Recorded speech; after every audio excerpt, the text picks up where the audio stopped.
میرے عزیزو، یہ آیت آج پوری دنیا جانتی ہے، قرآن میں موجود ہے۔ ہم مصر میں تھے پڑھنے کے زمانے میں، اس آیت کو دہرا رہا تھا امریکی پریسیڈنٹ اس وقت اوباما، وہاں پر آیا ہوا اور وہ یہ آیت کو بار بار پڑھ رہا تھا اور بتا رہا تھا کہ اسلام میں یہ ہے کہ ایک قتل جس نے کیا گویا کہ پوری انسانیت کا قتل کیا، اور جس نے ایک آدمی کو بچایا اس نے پوری کائنات کو بچایا۔ وہ بڑے بھاشن تھے، لیکن ہم یہ سوچ رہے تھے جو اسلام کی اتنی باریکی کو جانتے ہیں اور پھر دہشت گردی کا لیبل اسلام کے اوپر تھوپتے کیوں ہیں؟ جس دین نے یہ فرمایا ایک قتل بھی ناحق جائز نہیں، اس دین کے اوپر اتنا بڑا بلیم کہ یہ قتل کا آرڈر دیتا ہے، لوگوں کو مارنے کا حکم دیتا ہے۔ میرے عزیزو، آج بھی ہندوستان میں یہی پروپیگنڈا پھیلایا جا رہا ہے کہ قرآن میں ایسی آیتیں ہیں جس میں کافروں کو مارنے کے لیے آئی ہیں۔ ہاں آئی ہیں، میں انکار نہیں کرتا، آئی ہیں۔ اللہ تعالیٰ نے فرمایا جہاں پاؤ مارو، ہے یہ آیت بہت چبھتی ہے۔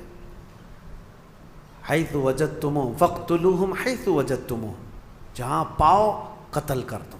اب اس کو سن کر کے پڑھ کر کے لوگوں کو وہ لگتا ہے کہ قرآن میں قتل کرنے کا حکم آیا، قتل کرنے کا حکم آیا، اتنا واویلا مچاتے ہیں، اتنا ڈھنڈورا پیٹتے ہیں۔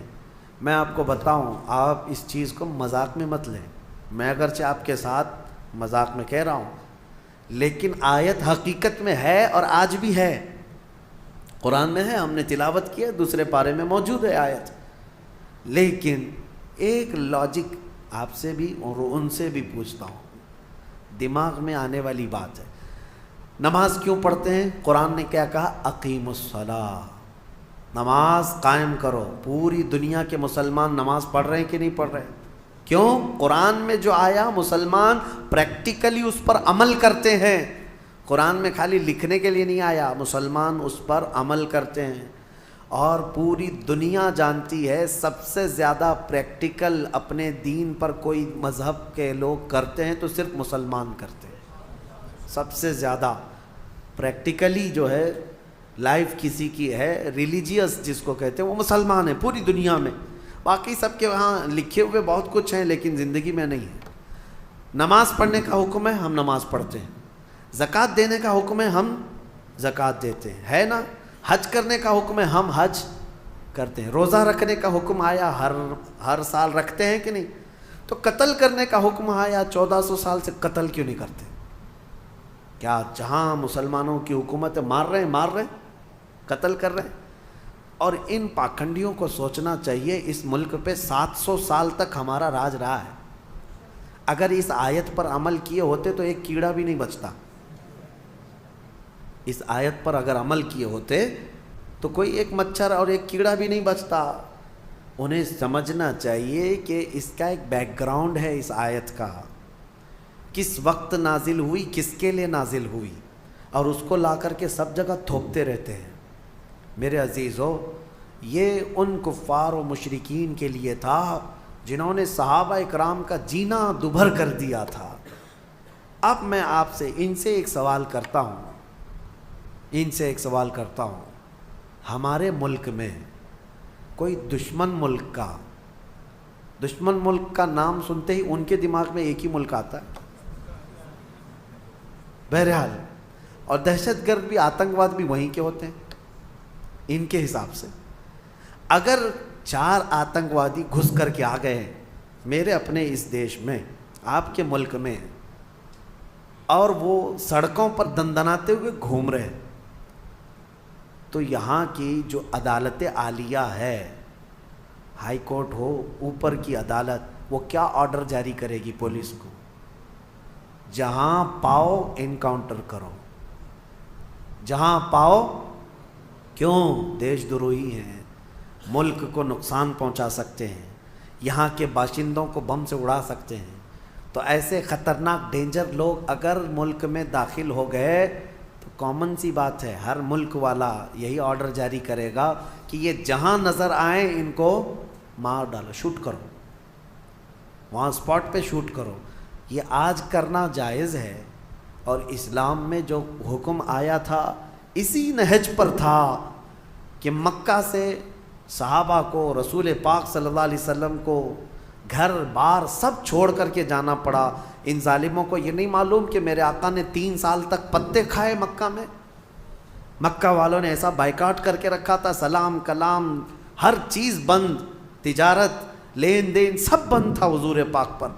چمڑے پانی میں ابال کر کے کھائے 3 سال تک. یہ ظلم کیا.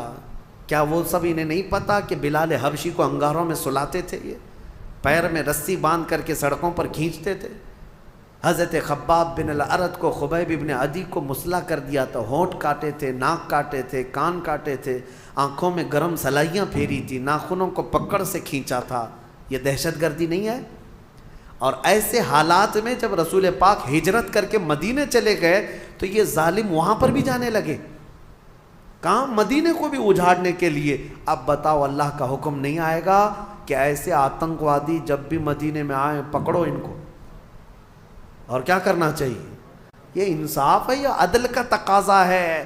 آج بھی میرے ملک کی اگر حفاظت کی بات پوچھے گا مجھ سے کوئی، میں یہی کہوں گا کوئی دشمن ملک کا آتنکوادی اور یہاں میرے ملک کو نقصان پہنچانے کے لیے آئے گا، بغیر سوچے سمجھے ہم آرڈر جاری کرتے ہیں اگر ہمارے پاس پاور ہوگا. ہاں، اور دوسری بات، اس آیت کو یہ لوگ لے کر کے بہت واویلا مچاتے ہیں، کافروں کو مارنا ہے، کافروں کو مارنا ہے، قرآن میں لکھا ہے، قرآن میں لکھا ہے. یہ کس کے لیے حکم ہے؟ ہر مسلمان کے لیے نہیں ہے. جو صاحب اختیار، جو پاور والا ہے، جو سزا دینے کے اختیارات جس کو ہیں، اس کو حکم دیا گیا. چوری کرنے پر قرآن میں ہاتھ کاٹنے کی بھی سزا ہے، لیکن یہ نہیں ہے کہ ہمارے گھر میں چور رات میں پکڑا گیا اور میں چاقو لے کے رات میں کاٹ ڈالوں. یہ نہیں ہے. اسلامی حکومت بھی ہے تو چور کو پکڑو اور لے جاؤ حاکم کے پاس پیش کرو، حاکم پھر سزا دے گا.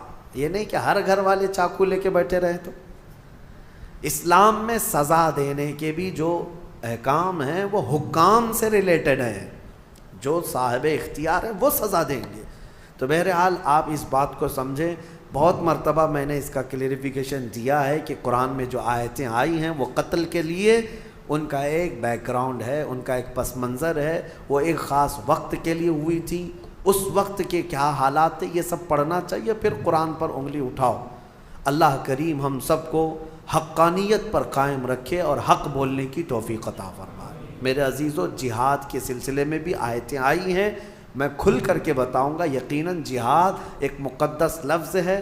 نبی پاک صلی اللہ تعالیٰ علیہ وسلم نے جتنے جہاد فرمائے ان میں اکثر ڈیفنس کے لیے بھی ہوئے ہیں، ڈیفنس کے لیے ہوئے ہیں.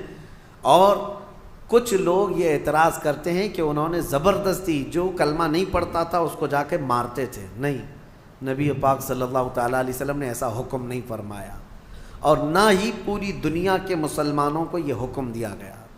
آج مجھے آپ یہ بتائیں، ہندوستان میں ابھی یہ کہتے ہیں ابھی تمہارا پاور نہیں اس لیے مارتے نہیں ہو، اور پھر جو پاور تھا 700 سال تک تب کیا کی؟ کیا یہاں کے ہر مندر کو توڑ دیا گیا؟ کیا یہاں کے سارے ہندوؤں کو ختم کیا گیا؟ آج بھی میجورٹی ہندوؤں کی ہے، ہر زمانے میں رہی ہے، اس زمانے میں بھی تھی. ہاں، کچھ مندر اگر ٹوٹے ہیں، کچھ مسجد بھی ٹوٹے ہیں، لیکن وہ جنگوں میں آپسی معاملات میں ہو سکتا ہے، ورنہ 1000 سال پرانے مندر بھی آج ہندوستان میں موجود ہیں. 1000 سال پرانی جن کی تاریخ ہے وہ آج بھی موجود ہیں. بنگال کی سرزمین میں، ہمارے کرناٹک میں جائیں، 800 سال پرانے مندر موجود ہیں. ان مندروں کے ساتھ چھیڑ چھاڑ نہیں کیا گیا تھا جب یہاں پر اسلامی حکومت تھی. میرے عزیزو، اسلام اس بات کا حکم نہیں دیتا. سیدنا عمر فاروق رضی اللہ تعالیٰ عنہ جب بیت المقدس فتح ہوا تو خود چل کر کے گئے تھے.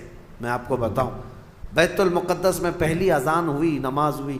وہاں آج بھی ایک گرجا گھر، ایک چرچ ہے بیت المقدس سے قریب، کیونکہ عیسائیوں کی حکومت تھی. عیسائیوں سے مسلمانوں کے ہاتھ میں آئی بیت المقدس. تو جب حضرت عمر گئے تو عیسائیوں نے ریکویسٹ یہ کیا، خلیفۃ رسول اللہ امیر المومنین آئے ہیں، سب دیکھنے کے لیے آ گئے تھے حضرت عمر کو، نام تو سنا تھا. تو عیسائیوں کا جو بڑا پادری تھا وہ آ کر کے ریکویسٹ کرتا ہے کہ آپ آئے ہیں تو ہماری چرچ میں بھی وزٹ کریں، ہماری گرجا گھر، ہماری عبادت گاہ. حضرت عمر وہاں تک گئے، امیر المومنین. تو عیسائیوں نے یہ کہا کہ آپ یہاں پر نماز پڑھ لیں. کون سی نماز؟ ان کی نہیں، مصطفیٰ کریم کی شریعت، ہماری نماز. حضرت عمر فاروق رضی اللہ تعالیٰ عنہ نے اندر نماز نہیں پڑھا، باہر نماز پڑھا. تو ان لوگوں کے دلوں میں ایک بات یہ آئی، کیا ہماری عبادت گاہ میں آپ کی عبادت نہیں ہوتی؟ سنو، حضرت عمر فاروق رضی اللہ تعالیٰ عنہ نے فرمایا یہ میرے نبی کی خصوصیت ہے کہ اللہ نے پوری روئے زمین میرے نبی کے لیے سجدہ گاہ بنایا. جہاں پاک زمین ہو ہم سجدہ کریں گے.